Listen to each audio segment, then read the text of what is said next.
show now is we had to dive into the annals of football history. We went and found a Cornhusker, a Buffalo Bill. You want to talk about rabid fan bases? Like if they don't shell out for their guys, nobody does. But we went and got a guy that I think his position doesn't even exist anymore. We talk about the old flex and all that stuff. Nate Turner, welcome to the show, Nate. How you doing, brother? What's going on? Everything's good. Everything's good. Man, we really appreciate you giving us an opportunity just to come on the show. We always like talking with former athletes. And, man, I don't want to even beat around the bush. I just want to get right into it, man. We talk about your career. You played at Nebraska. You played at Buffalo. Two legendary coaches, man. You played for Tom Osborne and Marv Levy. Like, just what type of impact do those guys have? You were part of those organizations, so indulge us a little bit with that. You know what? It's something you don't really realize until after the fact, and then after the fact you realize, wow, I got coached by Hall of Fame guys in college and Hall of Fame guys in the pros, and actually Frank Linty, he's a Hall of Famer too, here in Chicago, the coach I played for in high school. So I had the luxury of playing for 3 Hall of Fame guys throughout my career. And it's and Marv Levy and Tom Osborne are a lot alike, you know what I mean, as far as their the way they approach the game, cerebrally. I can see that. And Coach Osborne I never heard him say a swear word. If he said dag nabbit or gosh darn it, he might as well went into a Richard Pryor epitaph of things. You know what I mean? That's his level of swearing. Yeah, right? It's you're in trouble. Dag nabbit, oh, you're in trouble. You're running. Yeah, yes. All right, so let me ask, just to educate people on who you are, because I looked at your stats and you got drafted by the Bills and you played at Nebraska, but Nebraska at the time, man, was just a powerhouse. I mean, you guys were unbelievable, but you weren't a guy that was running for 1,000-yard seasons in college, right? But the way Nebraska kind of ran their offense, they kind of had a place for you. So tell everybody, especially our millennial listeners that don't even know. They have no idea. They don't know what Nebraska used to be. So what was it? So the option I formation, I played wing back, and wing back is basically the second fullback. So, and, as far as any option plays, towards the side, I'm picking off first line of defense. That was my job. And, you end up becoming, like my father always told me, never do a bad job good, because you end up doing it all the time. that ended up being, my life, you know what I mean? So I ended up playing fullback and blocking, for Derek Brown and Calvin Jones and Kenny Clark, it's a list of guys in Nebraska. And then I ended up blocking for Thurman too. And when I got to Buffalo. So it's just, a thing of they kind of get the ball a little bit more now at fullback position. If they have one. I was going to say, people, we might even have to explain to some people what a fullback is. You know what? San Francisco uses one. And I believe they use one. They use them a lot, and I don't know. It's just it's kind of a thankless position. But if someone who's a real football knowledgeable person really understands what the fullback is and what how much you meant to the game, especially back when I came through.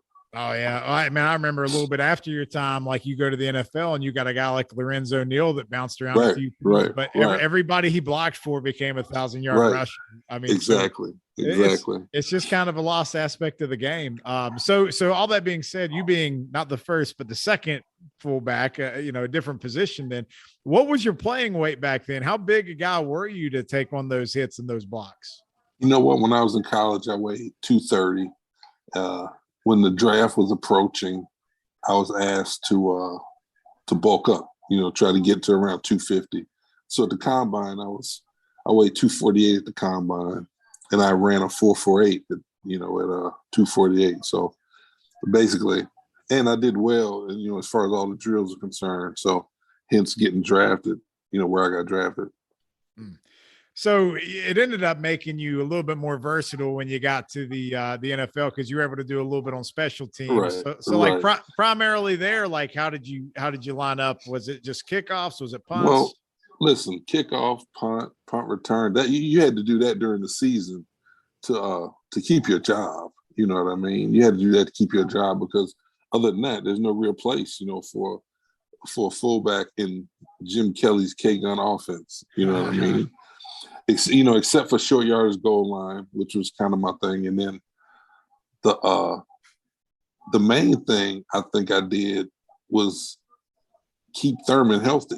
So you know how preseason is now, where you have guys and they don't really play. Like Thurman really wouldn't play till the last preseason game. Right.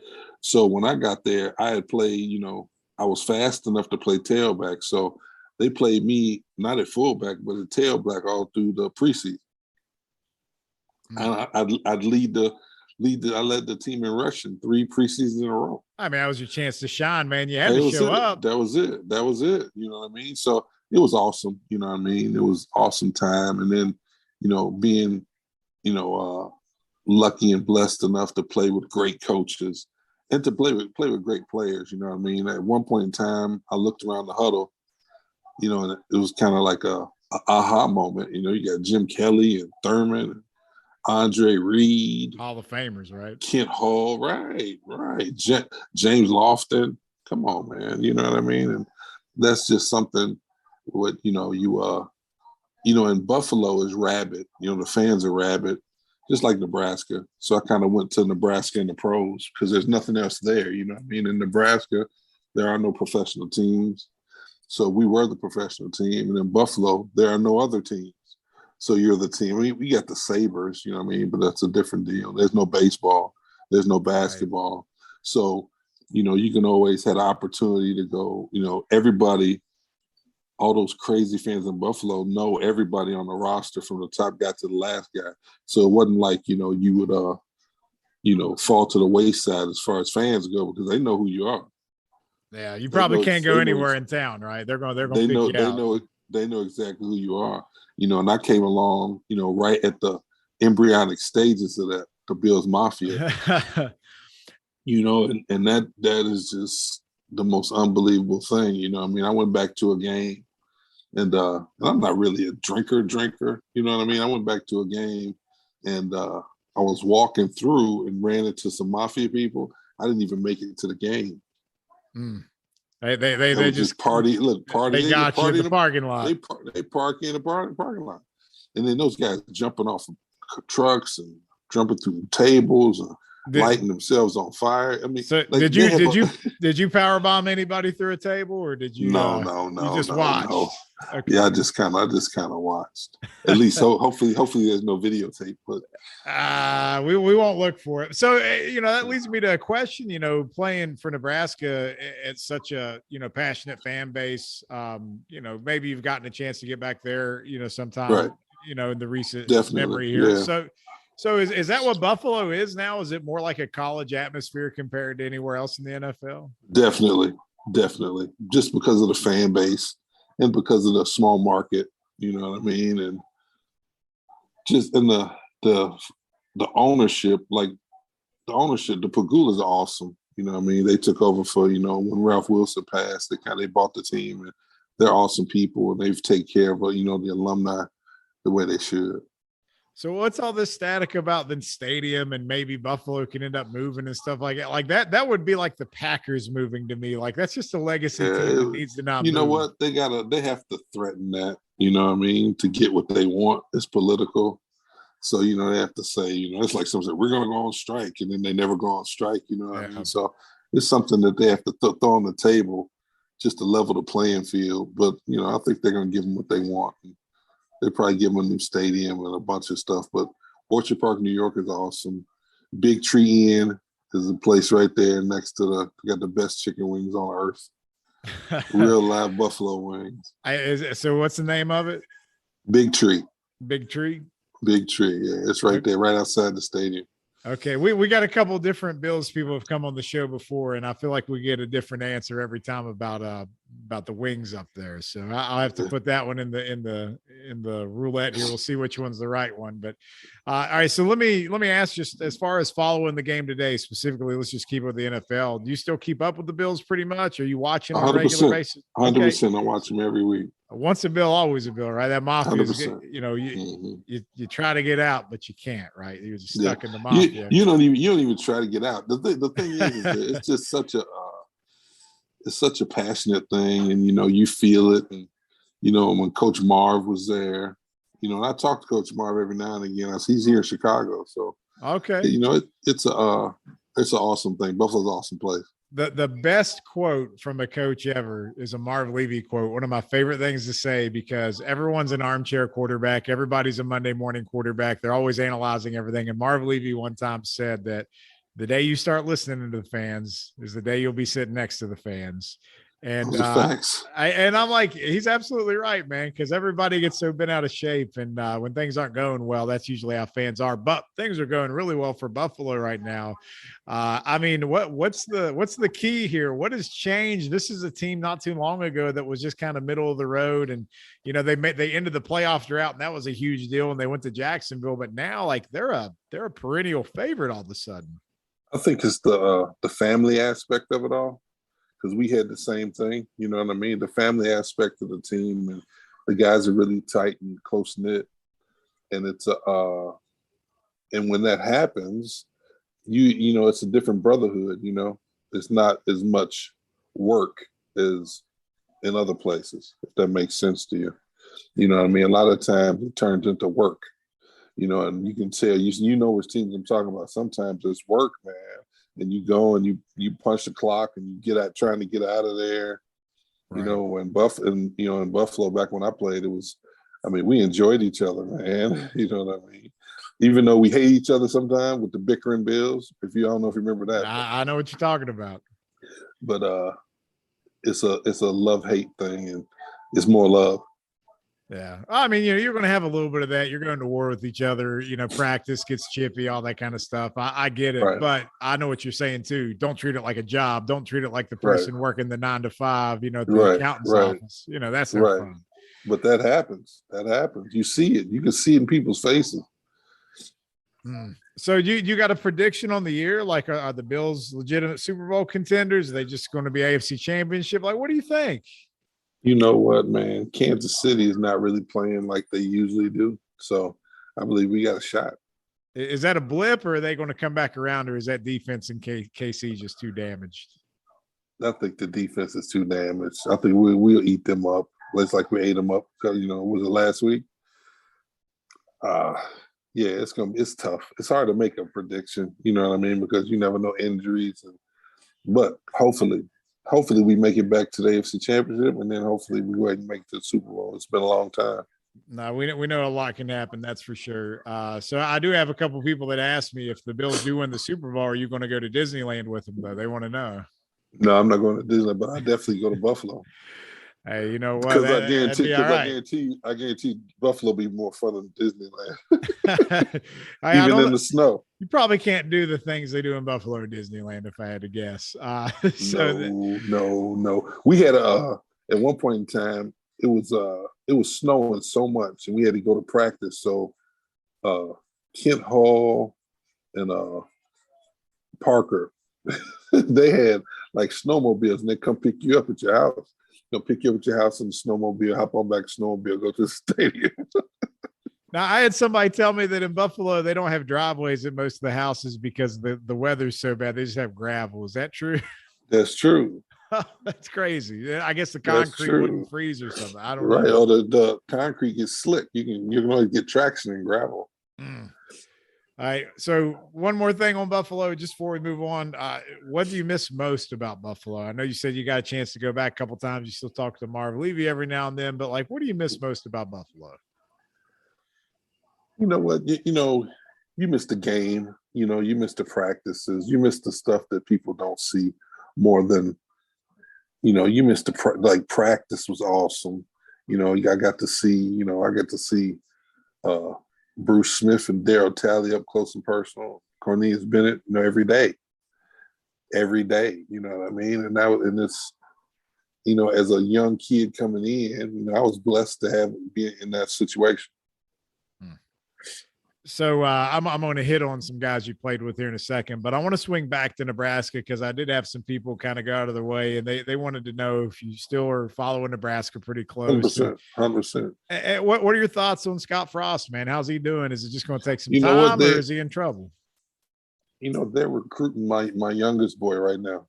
He's a quarterback. I've seen you mention some things about him online. Yeah. So I think, you know what, man, it's hard to figure out because I only know one way to do things, and that's the Tom Osborne way. And that's usually the correct way. And Scott, being a Osborne disciple, you would figure he would do things that way, coming from Nebraska and playing for Nebraska. But I mean, people don't realize he didn't even go to Nebraska. He went to Stanford first. Yeah, he went to Stanford, then transferred back when it didn't work out.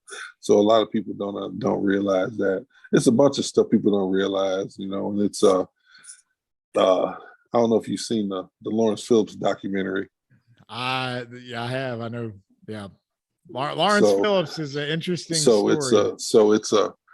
And Scott was kind of involved in that in a way. I don't even want to really talk about that. That's one thing I don't want to talk about. No, that's fine. We won't go there. But I mean, is he our guy? You know what I mean? So whether or not Scott may or may not be the guy, I mean, he's there, and right. he's got a track record beforehand, but Nebraska has been extremely difficult to win at, and to me, like as just the outside looking in, when they got away from their identity, like when you were there, and what that mentality was, that style of play. And they tried to, I hate to say it this way, but they tried to modernize the offense. They tried to change a little bit. And that's not what that's not where their bread was buttered. That was Callahan. Yeah. That kind of, and Scott, Coach Solich, who just retired he just retired at Ohio as the winningest coach in the MAC. And he got fired. He went 9-3 and got fired. Yeah. Ever since that happened, it's been strange. And, not really Nebraska football, and Coach Osborne came back as the AD. They ended up getting, Bo Pelini in there, but Bo Pelini didn't fit in socially. And that matters in college a big time, especially in a program like Nebraska. And not that he wasn't a good coach, it's just everybody hated him because he wasn't a Republican, He kind of cussed too much. He was like the opposite of Tom Osborne. Right. And no, I mean, Nebraska is a small state, man, and they're still a state that puts 70,000 at their spring game. I mean, they're supporting their program, but that's the difference in college. You gotta wine and dine, the admin, the boosters, all that stuff, just as much. Everything has to work. He was kind of a hothead. I thought he was a decent coach, but then it got worse and it got worse. Until we got to Scott, and then everybody was thinking Scott was going to be the savior. Look what he did at UCF. He's going to turn it around overnight. Yeah. But even at Oregon, he was offensive coordinator at Oregon all those years. And look what they did. They did well when he was there. They did well. It's just that it's such a fickle situation in college, and you got 4 years. And you have to keep the thing going. You have to keep this thing going. That's why a lot of college coaches don't survive in the pros, because after 4 years, if you play longer than 4 years, you've heard all the stories. Yeah. You've heard all the stories, so it gets old. So now you're a 7-year veteran and you listen to this coach, like it's the same shit he was talking about 4 years ago. But that's the one thing in college where you can continue to regurgitate. You say the same stories over and over again. Yeah, right. Speeches and stuff, and it works. But in the pros, it don't work that way. Ask my man in Jacksonville. Yeah, I was going to ask, man, on a completely unrelated note. I was going to ask you, our over-under for Urban Meyer is Halloween. Does he make it past Halloween? Yeah, I don't know what he's doing. I have no idea. He's having a good time though. I tell you what, there wasn't anybody in the league that wasn't happier to hear about John Gruden than Urban Meyer, because it took all the heat off of him for a minute. Exactly.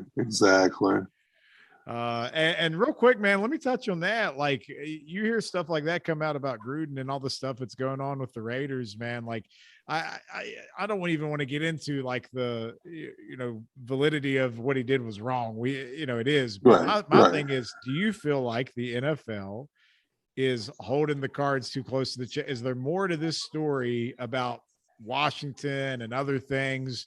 I mean, how is it that we get 600,000 emails and all you get is a thing about Gruden? You know what? I think the NFL is kind of shady in a way. You know what I mean? That's like the NCAA, man. You know what I mean? You don't get caught unless you step on somebody's toes, and then you get caught. Because everybody knows when the NCAA is coming to town.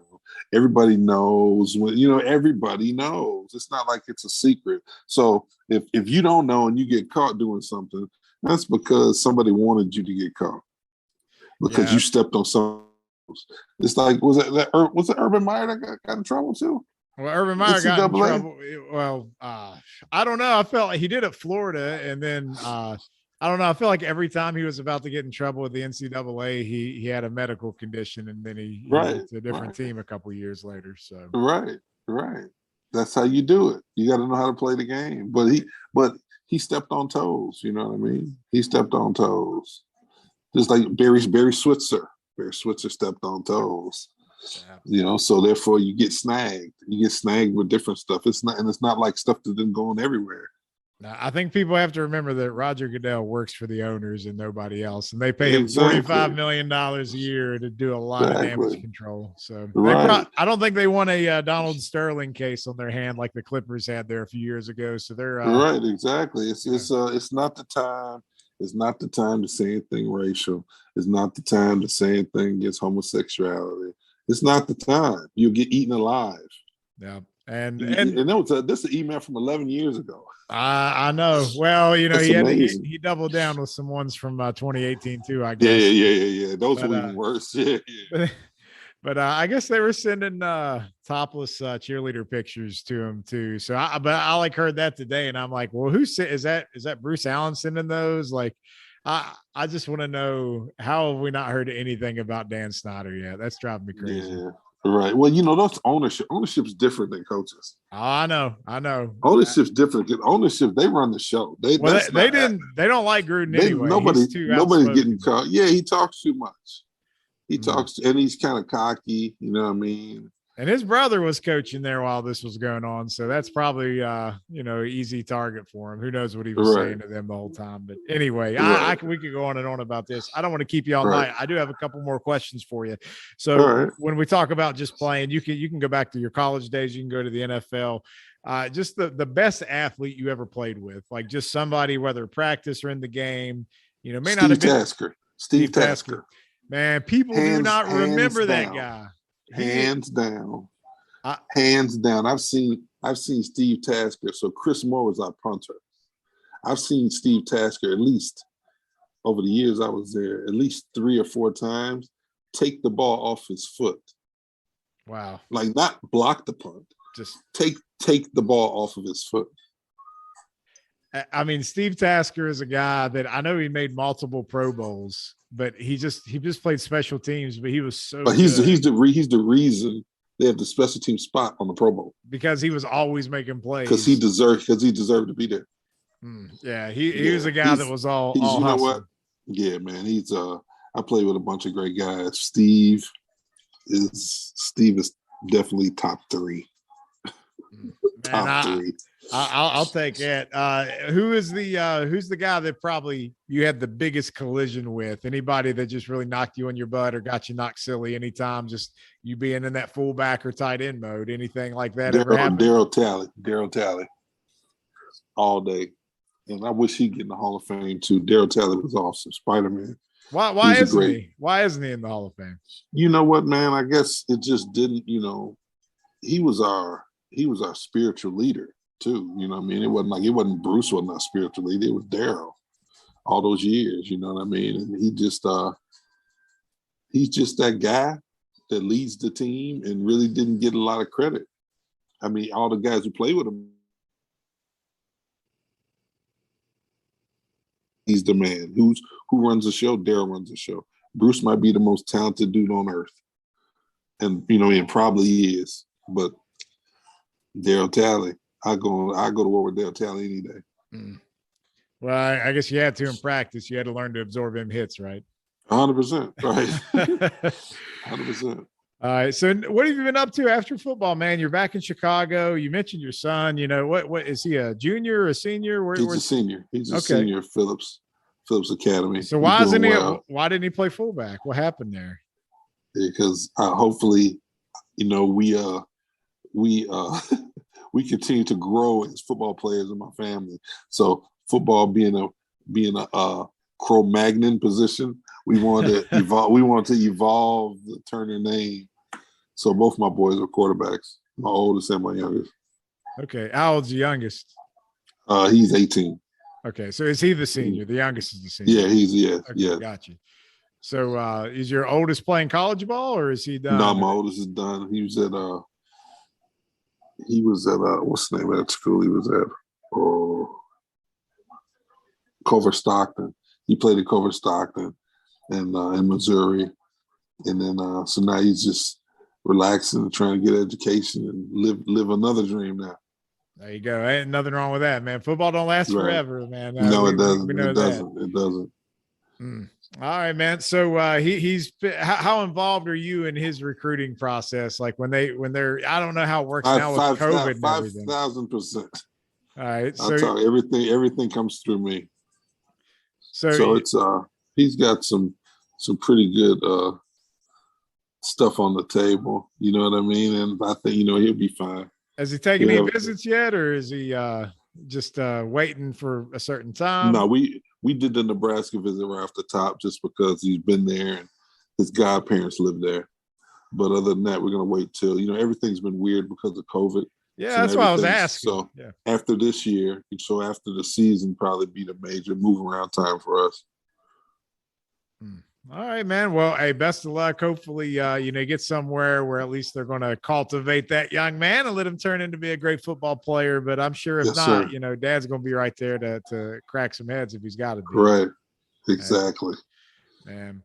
All right, Nate. Well, man, I appreciate you giving me some time this evening, man. We'll definitely get this out to all the fans to hear. Like, we love interacting with different NFL players. We got this group that we started on Facebook, and right. You're one of many guys that have played in the league that we've gotten here. And, we definitely look forward to connecting with a lot of different guys. And, if you're ever interested in coming back on the show, we'll do some lead pipe locks and stuff like that, man. If you're ever down for that, we'll bring you back and see if you can best us, man. We got this one guy that he puts the guys at Bleacher Report to shame. And now Bleacher Report doesn't show their overall records anymore because of this. Oh, wow. Anyway, we've had a couple guys come on and hold their own, but if you're ever down for that, we'd love to have you. All right, cool. All right, brother. Well, Nate, it was a pleasure, man. Appreciate you giving me the time again. And as always, be safe out there, and hopefully we'll cross paths again down the road. Okay. Thank you. God bless. You too, Nate. Thanks, man. All right, take it light. Yep.